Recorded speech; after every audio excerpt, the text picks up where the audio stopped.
We are about to assemble as comrades for Thursday afternoon lunch break edition. So lunch break, comrades assemble. I'm sorry I didn't get a comrades assemble last week. Life was lifing. Happy holidays to all y'all. Merry Christmas to everybody, by the way. Like, comment, subscribe. Let's get right into today's live stream. And let's wrap about a lot of things. We'll talk about the stadium. I'm talking that very briefly because a lot of people talked about it already. I'm kind of late on it, so I apologize about that. I'm going to talk about the stadium. We're going to talk about Zach Ertz and the Nick Siriani beef. We're going to talk about also Ekeler update given by Dan Quinn, and Jayden Daniels wins Offensive Rookie of the Year for a 10th time in his rookie season, breaking Ben Roethlisberger's record. Let's talk about it. I'm going to subscribe.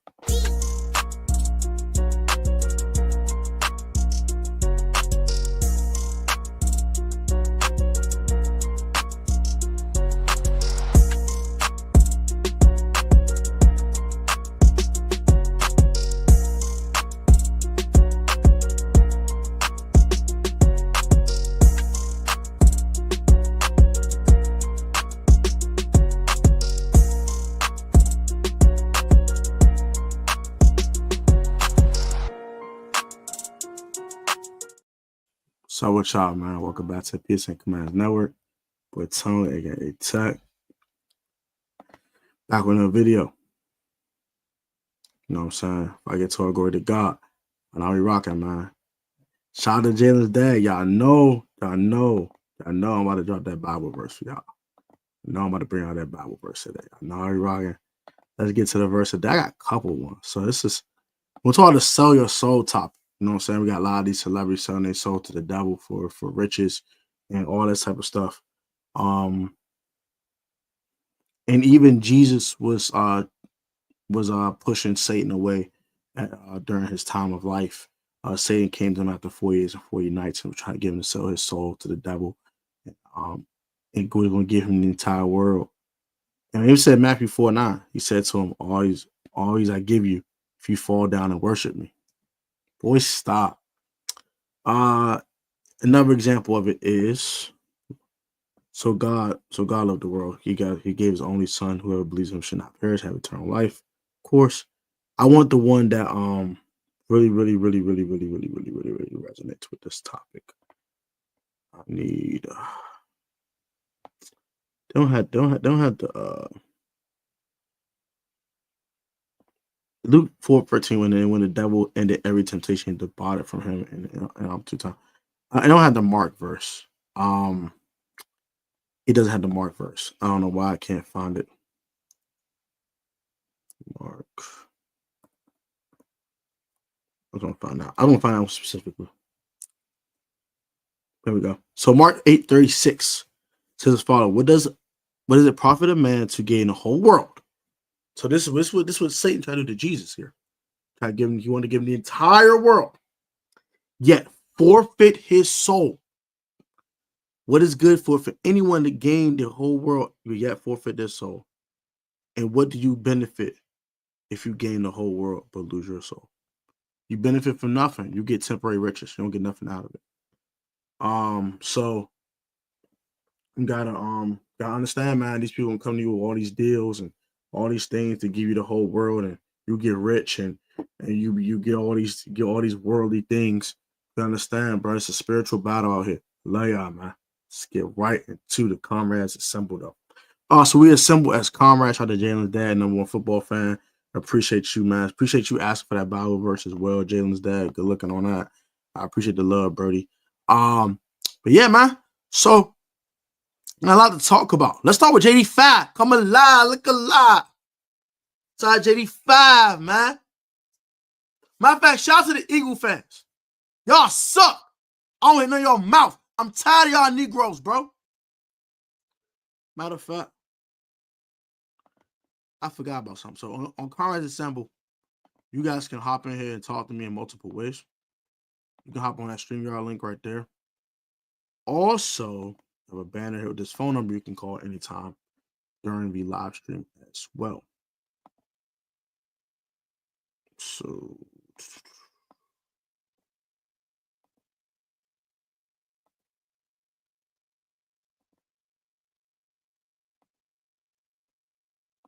Perfect. So that is that. So yeah, you can call that number right there, or you can text your comments in the comment section, or you can click that link. Come talk to me directly. That's how we're doing comment simple. Back at the point at hand, though. You Eagle fans, I'm tired of hearing your excuses, bro. I want to address this real quick. All your excuses. Jalen Hurts was hurt. Gina Jones was ejected. Da, da, da, da. You had 5 turnovers. 5. And you had a turnover on downs. You had multiple 14-point leads. You had a 13-point lead going to the fourth quarter. I don't want to hear it. Give JD5 his props. Shut your mouth. And you picked them off twice. Losers. Sore losers. Y'all stink. Eagles are a pretty good football team, though. And I'm glad we beat them to kind of get some little dissension going to their stretch. We'll see how Jalen Hurts feels this week. He did not practice Wednesday. We'll see how he looks for the rest of the week, and we'll see what happens with him going to the game versus the Dallas Cowgirls. But enough about them pigeons. Let's get to the Washington Commanders. JD5 wins Rookie of the Week for the 10th time of his young NFL career in his rookie season.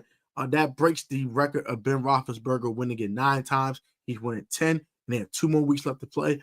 Jaden Daniels has been great. 22 touchdowns, 8 interceptions. I have a video about him later on this week, maybe even later on today. We'll talk about why I think he's the best quarterback in the NFC East. Why do I think Jaden Daniels is a top 10 quarterback in the National Football League today in his rookie season? I think Jaden Daniels having a great rookie campaign.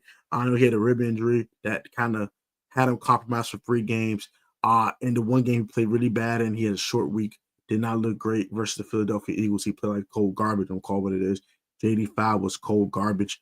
Even the game versus the Steelers, he was not good either. But he did make enough plays for that team to win. Unfortunately, just did not go into his favor. But JD5 is a franchise quarterback. He's one of the ones. He's a top 10 quarterback in the National Football League. And y'all gonna put some respect on my rookie quarterback's name. God darn it. You got me bent on phone grave. Stop playing my quarterback, goofy. Especially you Pigeon fans. Oh, JD5 ain't special. JD5 ain't good. He better than Jalen Hurts. I'm going to stand on that. He better than Mr. Tush Push. And I ain't going to call him no glorified running back. I ain't real. But my boy throws a better spiral than your boy. My boy's a better passer than your boy. My boy reads defense better than your boy. Respectfully. Stop playing my quarterback, gang. No, for real, though. That Vic Fangio defense, shadow round. Who's next? Nick. Yeah, he's definitely winning Offensive Rookie of the Year. I think he'll get a couple MVP votes. I really do. He's been playing that well. Let's get to the Austin Ekeler injury update. Dan Quinn had a presser yesterday, and it was talking about Austin Ekeler and his injury with the concussion. He said he could be back this season. Nothing is certain yet, but it's like he could have a chance to come back in Week 18 versus the Dallas Cowboys, and I'm happy to hear it. I wished Eck a very, very well recovery. That second concussion is pretty bad versus the Dallas Cowboys. He's already missed the 4 weeks he's supposed to miss in order to come off IR. Maybe they might start his 21-day window next week to practice, and we'll see how he looks. Also, Eck will be a nice boost to the offense. He's definitely our best pass catching back in the room. And I think it will help Jaden Daniels give him another safety valve outside of Zachary Ertz going down the stretch as we go ahead and even face these Philadelphia Eagles again in Wild Card Weekend. Or, might get the 6th seed and play the Rams. We'll see. But I know a lot of people want the 6th seed. I still personally want the Philadelphia Eagles for a 3rd time. No team beats a team 3 times in the season, and you will not get a chance to. I believe that we can beat the Philadelphia Eagles. We already did it. And I believe we could beat them with Jalen Hurts as their starting quarterback for 60 minutes. We had them beat the first time. If it wasn't for some bad execution in the fourth quarter, we beat them boys the first time. We were looking to get to go 3 for 3 on these boys, but nonetheless, we're gonna handle the Philadelphia Eagles. I ain't worried about it. I just think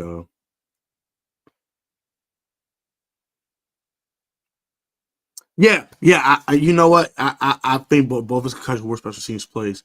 Maybe, and Luke McCaffrey has been kick returning very well. Maybe they might just make him the third down back and try to just limit his touches. So it limits his times of getting hit. So we'll see. We will see. Jalen's dad is a good point. I don't disagree with that. Maybe with that whole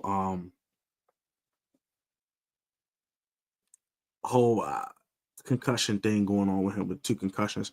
Both of them happened on special teams plays. I think the first one was in week 3. Remember week 3 versus the Bengals. It was week 3, right, y'all? Was it week 4? Was it week 3 versus the Bengals? Yes, had a concussion. Yeah, it was against the Bengals. It was the Bengals game. We lost Eck. I said, we lost Eck. I don't want to lose Eck. I was like, no, not Eck. I was like, no, Eck. I was kind of sick. I wanted Eck to finish the game. I was kind of sick. But yeah, it was week 3 versus the Bengals. He got hurt there. And then I was a kick return too. I was a kick return as well. And then the second one was against the Cowboys late in the game, and that was a kick return. So maybe we might just take him off kickoffs. And also, I like is that Luke McCaffrey is returning it at a very good rate. So we've been having great field position with Luke McCaffrey. And Luke McCaffrey might have molded his niche on this football team going down the stretch. I knew we'll see some KJ Osborne eventually. We did sign the guy. Can we play him? What's up, KJ Osborne? No cap. Yeah, I thought it was a big one. So cool. I want trip. So we got 4 in the building. Hope we get more building pulling up. So y'all can enjoy this afternoon lunch break live stream with your boy Tech. I very appreciate that. Next, I want to talk about is what will Austin Ekeler's return mean for the Commanders, right? I think it will give us another safety valve offensively to throw the ball to. I haven't liked Austin Ekeler as a pure runner this year. I've not liked it at all. If I want to be 1,000% honest with you, I'm not loved it at all. He's been okay, but I just haven't seen it for real with Austin. With Austin as a runner, so maybe him as a pass catching back would be huge. I know Jeremy Nichols has done a decent job, but he's not Austin Ekeler when it comes to that role. I think Austin is better. Yeah, I know he doesn't have really any wiggle. I get that. But he's been getting the job done, right? He's been getting the job done. And I like Brandon. I miss Brandon Banks. Steven Sims Jr. to me, he just fumbled too much. But Steven Sims was a very electric kickoff returner. That's someone you might pick up in the offseason, by the way. I do want to talk about that in a very, very brief offseason video when we get to the offseason. But that's someone you might bring in, you know what I'm saying, for that specific niche, because he does have that explosive return ability and can take it to the crib. Punt return and kickoff return. Just had a fumbling problem. So we'll see.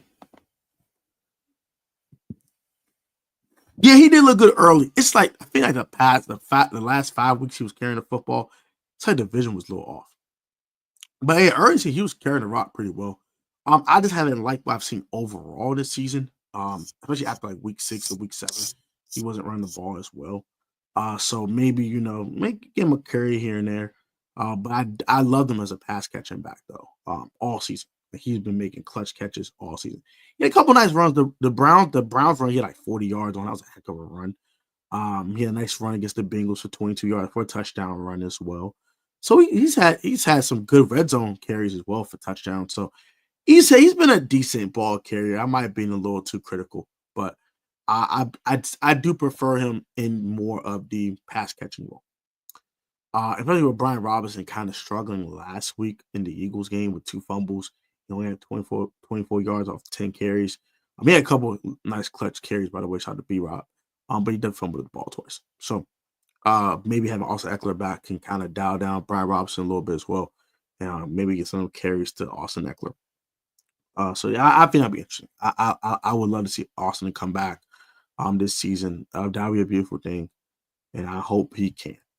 That'll be huge. I would love to see that because he's one of our most explosive football players on the team, and that would help out our passing game a lot. You could throw Austin a screen, He could take it for 40 or 50 yards. He might take it to the crib, but he'll give you a 40, 50-yard game and put you in a good field position. So you don't have to rely on that deep ball to Terry as much. We've been kind of geeking for that deep ball, the balls to Terry, the bombs over Baghdad to Terry, and Diami at times for that matter. We've been kind of geeking for that bomb to Diami and Terry a little too hard. Maybe we can have another guy who can get some yak. We don't got a lot of yak guys on this roster. We just don't. Luke doesn't get a lot of yak. Terry gets a little bit of yak, but not a lot. Diami's our one true yak guy in the room because he catches screens and gets first downs, stuff like that. But we don't have a lot of yak guys. We just don't have a lot of yak guys. And also Ekeler's one of them in this pass catching because Zach Ertz gets 0 yak. You know that, and I know that. So, yeah. Stadium update. So you guys know they passed a bill in Congress allowing DC to have the rights to RFK Stadium, which means I think now the next step is for the Commanders to jump on it and for the Commanders and Merritt Bowser to have a agreement on what they want to do with the RFK Stadium site. I think they're going to come to agreement. I think the Washington Commanders return to their rightful place, Washington D.C. It's only right that the Washington Commanders be in D.C. because they are the Washington Commanders. They are a D.C. football team. They should be in D.C. Period. Point blank. End of story. So I would love to see that happen for Washington, and it would be great for the city. I think it'd be great for the community. I think it'd be great for everybody. So I think that'd be huge for everybody, man. Having the Commanders back in DC would be huge, and allowing us to even better our city economy. You know what I'm saying? Our city economy has not been the best. Hasn't been terrible, but hasn't been great either. And I think that helps the city economy as well. So I would love to see that for the Commanders coming back to DC. That means you'll have all your DC teams here. You have the Caps, the Wizards, the Nats, the DC United, DC Defenders, and also your beloved Washington Commanders all in the same city. That'd be huge. I think that's beautiful. Because the Atlanta has the same way. They have all their teams in one state, in one city. They don't have to go to Macon. They don't have to Macon. They don't have to go to Marietta. They don't have to go to freaking Stone Mountain and crap like that. They don't have to do that. They don't have to do none of that crap. They can just go to Atlanta and watch their damn team. And that's exactly what I want for our Commanders. I want to go to DC, get off at Stadium Army Metro, and walk to see the Washington Commanders play some daggone football. That's what you asked for? That's what you asked for? Hell no, it ain't. Bring the Commanders back to DC. Fight for old DC. Not fight for old Landover. Landover. Too fat. Yes. But it's not fight for old Landover. It's ain't fight for old Woodbridge. It's fight for old DC. So it should be in DC. Fight for old DC. It should be in DC, y'all. So hopefully in the next year or so we can get that announcement that we're coming back to the District of Columbia. That would be beautiful. I do want to address something else real quick, and I'll just talk about random topics for the rest of the stream. This Zach Ertz, Nick Siriani thing. Is it beef? Is it beef, Nick Siriani? It's some beef, cuz? What's up with this beef, cuz?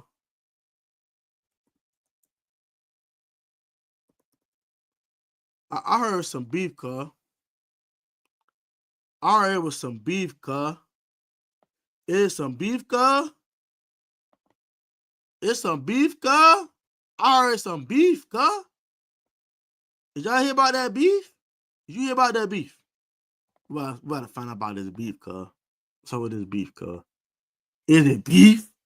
Let's find out. Nick Sirianni apologized to Zach Ertz after Commanders Eagles post-game spat. Interesting. Spat? He spat on this nigga? He spit on this nigga? He spit on this nigga? Oh, hell no. Nah.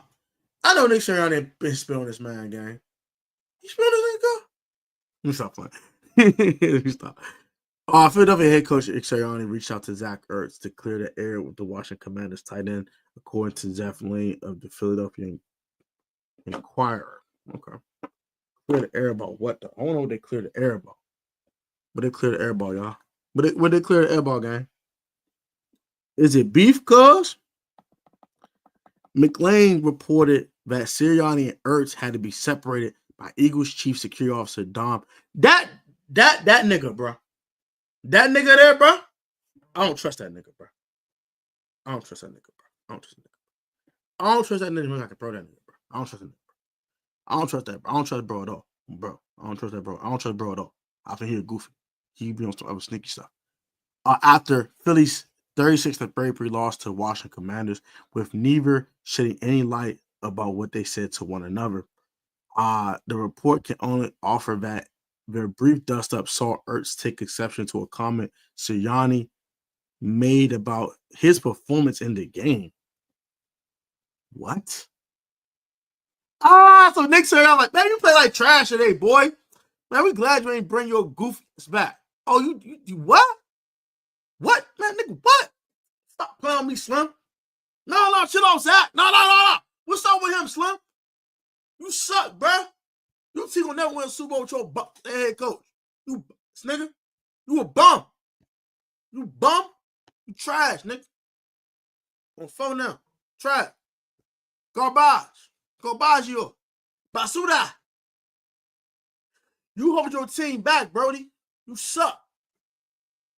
That's probably what happened, y'all.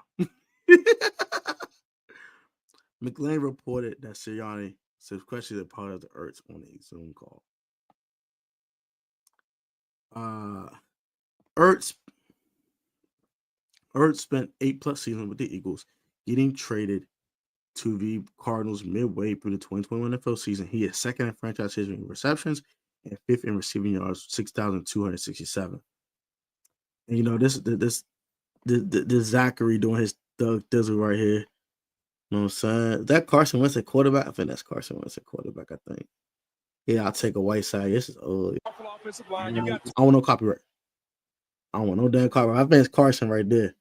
And he throws it to Ertz. Ertz right here. Look at Ertz. Ertz right there.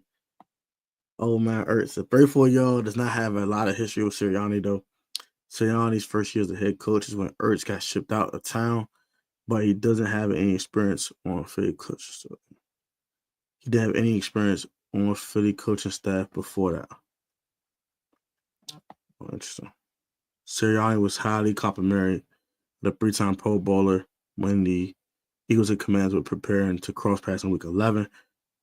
I think first and foremost, Zach is an all-time Eagle and was really honored to be around him, the coach said. And he's still playing at a high level at this part of his career. So going through that and him moving on, us moving on in the organization, him getting another fresh start, that will always be a tough one because I really did come to really value Zach Ertz the person, Zach Ertz the player, enjoy the time I had around him. It's like Nick Sirianni had struck a different tone in the exchange with Ertz earlier this week, Northwest Stadium. That is interesting. Okay. I was about to say, I thought you spilled it, man. Oh, Zach had to put belt to you know what on that boy, man. Belt to But Nick Sirianni's a moron. Are we surprised Nick Sirianni did something stupid again? Are you surprised? I'm not. Are you? I'm not surprised Nick Sirianni's a freaking idiot. He's a freaking idiot. Like, what the hell? He always does something stupid. Like, oh my gosh, bro. Such a moron, bro. He's going to hold the Philadelphia Eagles back. In all seriousness. I think Nick Sirianni is going to hold that team back because he's too arrogant. He's too prideful and too arrogant. I keep hearing my phone going off, but I don't know where my phone is. But whatever, I don't care. It's not that important, right? But yeah, bro. I don't like Nick Sirianni, bro. I just think he's a goofy. He's an overconfident son of a you know what. He gets on my freaking nerves. And I just don't like him as a coach. I think he's a great play caller as an offensive guy. But I just don't like him as a coach. I just don't like him as a head coach. I think he's too overconfident, bro. Like, I got Saquon Barkley. I got Jalen Hurts. I got it in the bag. Just throw it in the bag. Super Bowl. Just throw it in the bag. No. You can't throw that in the bag. Give me that. Give me that. Eagles, can't throw it in the bag. Can't throw it in the bag, sir. Get out the bag. Get it out of here. No, sir. Going home. Wild card weekend. Wild card weekend, about to throw him in the bag. If I throw him in the body bag, we're going to throw him in the body bag. He suck, bro. Joe, what's talking for the media? What are you talking about? We could probably react to that before we get out of here. Let's see. Let's see.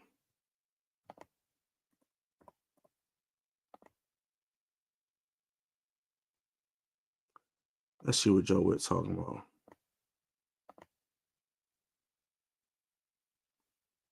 Let's see what Joe Witt's talking about.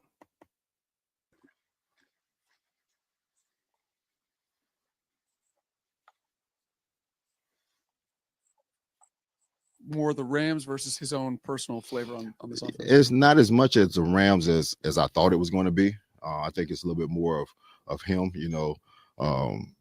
Tampa was more Ramish than more reductions and all. But I think he's put a little bit more of his own flavor on it. Hey, Coach. How you doing? You talked a little bit about the Atlanta Falcons. Could you talk a little bit more about what you see that they do really well on the offense with a new quarterback in there, but their overall offense? Well, I think from the pass game standpoint, they make the reads similar. They're balanced for the quarterback, and so the progression, if it's left to right, or if it's away from the back or to the back, it's very easy for the quarterback to get through his progressions. In the run game, they do a good job of getting the ball on the edge. I mean, they have really good blockers.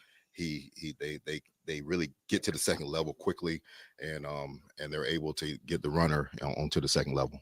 And you talked about Frankie Louvu, good game last week, but what have you seen in just week after week as far as just what he does? Well, first, he's, like I've said from day one, he's the type of player that we wanted to build this defense around. He's a run and hit, high energy man. He's everything that this defense really wants to be about. Frankie is a great teammate. All right, he's a leader. He doesn't say a whole bunch of, he doesn't say anything. He just runs and plays with great emotion and does whatever we ask him to do. He's right there. Bobby's so even killed, and then you have Frankie that's just is ready to run through the wall. So he's just what we stand for. This might be kind of basic, but do you have to adjust the way that you call a defense or your plan playing a lefty quarterback? Yeah, that's a good question. Some things we might do in reverse because of the progression of how they read it. But for the most part, we always do a hit chart of where the ball goes. And sometimes there's a right-hand quarterback that might throw it better to the left. That's rare, but there's sometimes that happens. And so we see the hit chart, and if we want to tilt the coverage one way or another, that affects. I give you an example. We were playing when Michael Vick came back a long time ago. That game started with a right-hand quarterback, and he came in. He was at Philly, and I had Sam Shields on the opposite side of the quarterback's throwing hand. So when Vick came in, I still had Sam to the right side, and he was a rookie that year.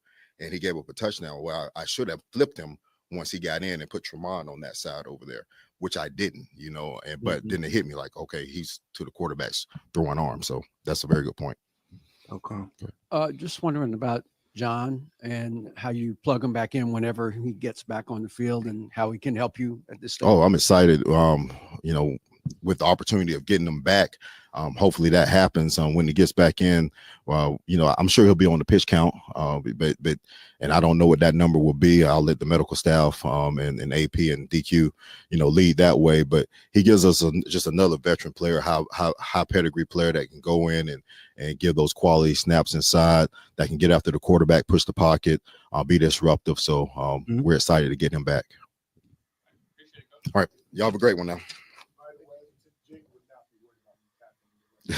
Jay's not worried about much right there. I tell you. That was Joe Witt's presser.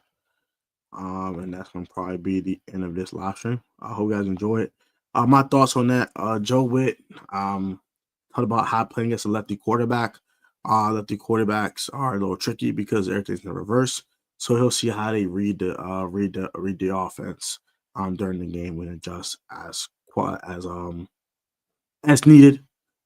He said about how he had Sam Shields as a rookie. He gave a touchdown because he didn't flip the corners during the game when Michael Vick came in for an injured player during his stint. I think that was with the Packers.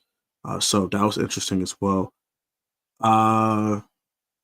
He talked about Jonathan Allen's potential return and how he'll be on a pitch count more than likely, but he will have really good snaps on the inside and will be able to help the team when it comes to the run gaps and also rushing the passer and collapsing the pocket. And he talked about how Zach Robinson's offense isn't as similar as he thought would be with his time with the Rams. It's similar to what's going on with Atlanta right now. Things are very different.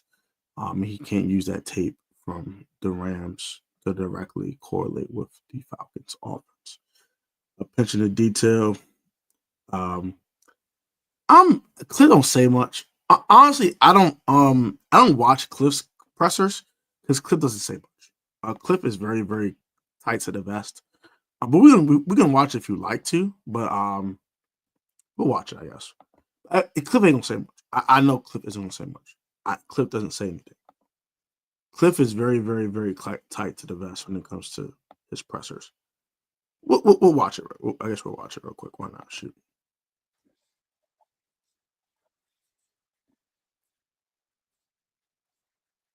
Execute at a really high level, and I was just his kind of steady habits, how he interacted with other players, how he communicated with the coaches. I always thought like this guy would be a phenomenal coach, and his experience with the young quarterbacks, being so young and so recently a part of the game, I think that carries a lot of weight with those guys. Like he can share his experiences, a guy who maximized everything he was to get where he's at, and it hits home. And so he's been a great voice in that room. And then for me, some of the blind spots I have, or Tavita has, having just come out of that role as a backup or having started games, it just carries a lot of weight when he's. You saw David Blau. This was not totally focused on offense, but you're around Jaden so much. You see these guys interact. His relationship with Bobby Wagner.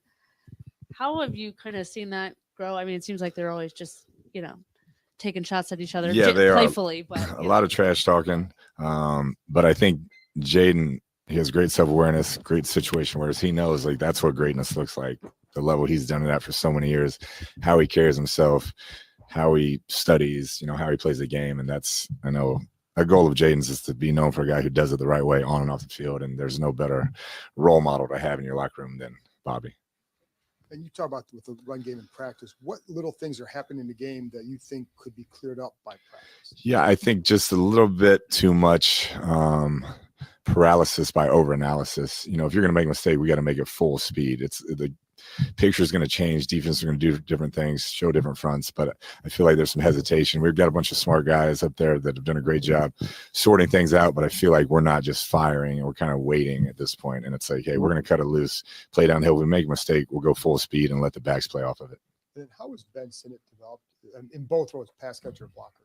Yeah, he's a very skilled football player. There's no doubt. I think the blocking aspect is something that we're continuing to work on with him. It's a different speed, different level of play, but he's made big strides in that area, and we'll continue to bring him along. He's behind one of the greatest pass catching tight ends in the history of the league, and so that keeps a few reps off his plate. But we're very pleased with his progress so far.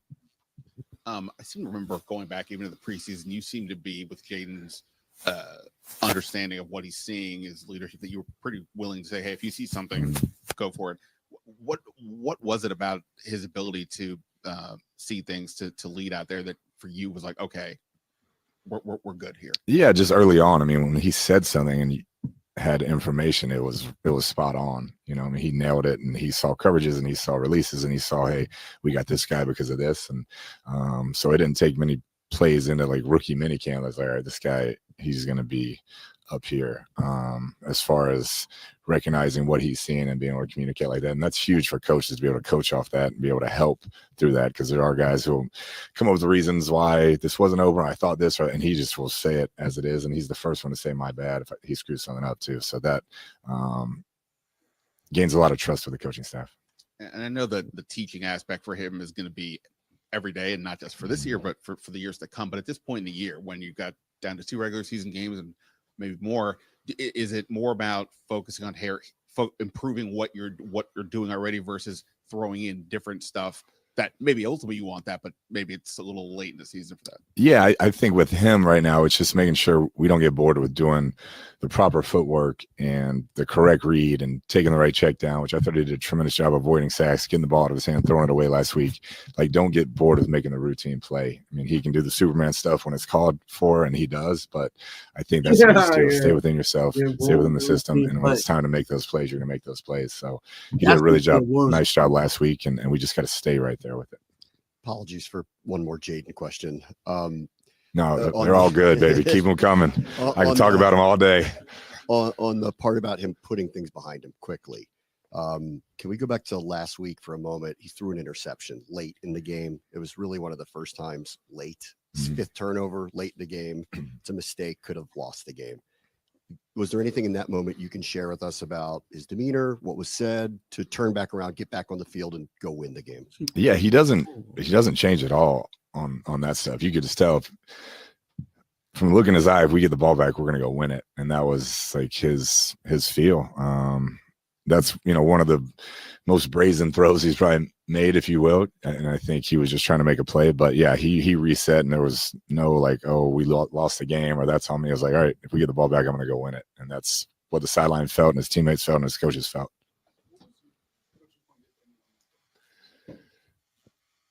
Yeah, if you're gonna do that, you got to complete it. That's really it. It's like you can't high five him for all the ones that work and then crush him for the one that doesn't. I understood it was 3rd and long, critical situation. He's trying to make a play. That was a bit ambitious of a throw, but yeah, it's like, hey, if you're gonna throw that one, got to make it work, dog. And then you move forward. Got to make it work, dog. I would say just he's as good a player as he's an even better person, like towards his teammates, his coaches, like watching this Christmas stuff. Like, he's a phenomenal human being above all else. And I didn't know him on that level. I knew the tape. I was like, this is as good as I've seen, progressing through and making plays with his feet, but he is a tremendous person. So the last touchdown to Jameson, I know you guys practiced that during the week. Was that always a to go to Jameson, or is there? It was not. That was a Dave Blau play that he brought with him, and Jameson really sets it high, and Zach comes underneath, and Zach's the main target. But Friday practice, we repped that, and he hit Jameson like a one-handed diving catch, and I was like, never seen that before. And then we hit in the game, so it was like some universe shit. And then the second play, this is a true story. The second play, we ended practice with a safe 2-point conversion, and at the time, I'm like, who does a safe 2-point conversion? Let's just throw it, whatever. But it's a run play. You're up one. Hopefully they don't kick it off and run back. And so that situation came up exactly like it did on Friday. So shout out DQ, and then Dave Gardy, our situational guy, manifested it. I'm telling you. Yeah, it's not that extreme, but yeah, something like that. Thank y'all. Appreciate it. Yeah, so that was a Dave Blau play, the one for the game winner to JC Ice, man. He said some universe-ish. I'm trying to frame for cursing. So, but yeah, he said some universe shit. I find it to be interesting. That's crazy. That's crazy how they came with that play Friday, and it works on Sunday. For a game-winning touchdown to Jamison Crowder. Heck of a game called by Cliff Kingsbury on Sunday. That was a heck of a play call. Shout out to David Blau as well. And it shows how his coaching staff is very tight-knit with each other, and they know how to feed off each other and help each other succeed, which is a great thing. And I think if we keep this staff together, Jaden Daniels is going to continue to progress and to become one of the best quarterbacks in football. I believe he's a top 10 quarterback already. I think he'll be one of the best 5 quarterbacks in football pretty soon because of the staff he has around him and what they're doing to help him progress as a football player. But that's going to do it for today's live stream. Hope you guys enjoy it. Like, comment, subscribe to the channel. We have reacted to Joe Witt Jr.'s press conference as well as Cliff Kingsbury's press conference. We talked about the Nick Siriani, Zach Ertz beef. The stadium update for these bill that was passed for Congress to give DC the control over the FedEx Stadium site. The Austin Ekeler injury update. He might come back in week 18. And also JD5 wins Rookie of the Week for the 10th time in his young, illustrious NFL career which breaks the record of Ben Roethlisberger. So that's just a quick synopsis of all these things. We guys, be stay healthy. Love you guys. Hail to the Washington Commanders after ops. All remember, you're not the most athletic or talented sport choice. Professional on the field, technically sound. You will always overcome like a talent. Let's hard work, dedication, man. Keep God first in everything you do, and have great sportsmanship. You will always be the best athlete you ever can, man. Protect fans are always have a good one. I love y'all, man. Be easy, stay safe. Have a blessed day. And have a blessed weekend. If I don't see you again, and go Commanders. Falcons, you up next. Time to this L. Get the 11-5.